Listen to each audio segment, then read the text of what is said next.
यदि आप जीवन में चाहते हैं और जानते हैं या समझते हैं और आपके भाव ये हैं कि कोई भी दूसरा व्यक्ति आपको संभाल लेगा, आपका साथ देगा, आपका जीवन पार लग जाएगा, तो ये आप कहीं ना कहीं एक गफलत में जीते हैं।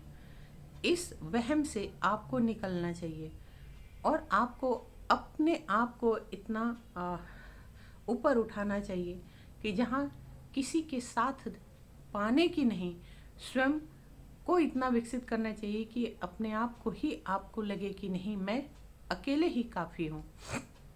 और ये भावना कब आएगी? ये भावना तब आएगी जब आप ईश्वर का ध्यान करेंगे, ईश्वर का स्मरण करेंगे।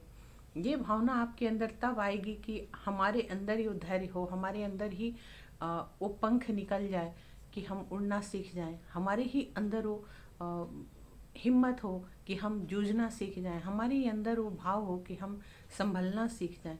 तो यकीन मानिए किसी व्यक्ति विशेष की आपको ज़रूरत नहीं पड़ती है, क्योंकि ये जो आपका भाव है ये ही आपका आपके अंतर मन की शक्ति है। ये आपको उड़ना सिखाएगी। जब आप अपने मन को स्थिर रखेंगे, जब अपनी स्थिरता को आप प्रभु के चरणों से जोड़ कर देखेंगे, जब आप अपने हर क्रियाकलाप को प्रभु को अर्पण कर देंगे, तो आपके अंतर मन का विकास होगा। जब आप अंतर मन से आपका विकास होगा तो स्वतः ही आप के अंदर से वो जितनी भी आपकी वीक पॉइंट है, कमजोरियां हैं, वो दूर हो जाएंगी। और फिर आपको लगेगा मैं जैसा हूँ, जिस हाल में हूँ, मैं सबसे सुखी हूँ, मैं सबसे अच्छा हूँ। क्योंकि बनो जो सुख है वो कहीं से भी आपको भौतिक चीज़ों को देखकर लगता है कि सुख है, लेकिन सुख वास्तव में जो होता है वो आंतरिक होता है।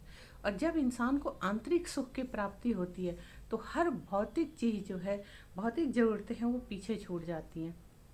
पैसे से आप सिर्फ भौतिक ज़रूरतें को पूरी कर सकते हैं, लेकिन आत्मिक सुख नहीं खरीद सकते। आत्मिक सुख पाने के लिए आपका मानसिक विकास होना, आपकी चेतना का जागृत होना बहुत ज़रूरी है। तो ज़रूर अपने ऊपर थोड़ा काम किया करें, अपने भागम भाग के जीवन से निकलकर कुछ पल आप अपने लिए निकालें, अपने मन को एकाग्र करें, प्रभु के चरणों का स्मरण करें और अपने मन को स्थिर करते हुए फिर अपने मानसिक विकास करें। क्योंकि हमें ये चीज़ कोई गुरु नहीं आएंगे कराने, कोई भी दूसरा नहीं आएगा हमें सिखाने या कराने, ये हमें स्वयं के अंदर विकसित करना है। और विकसित क्यों करना है? क्योंकि हमारा ही उसमें भला है।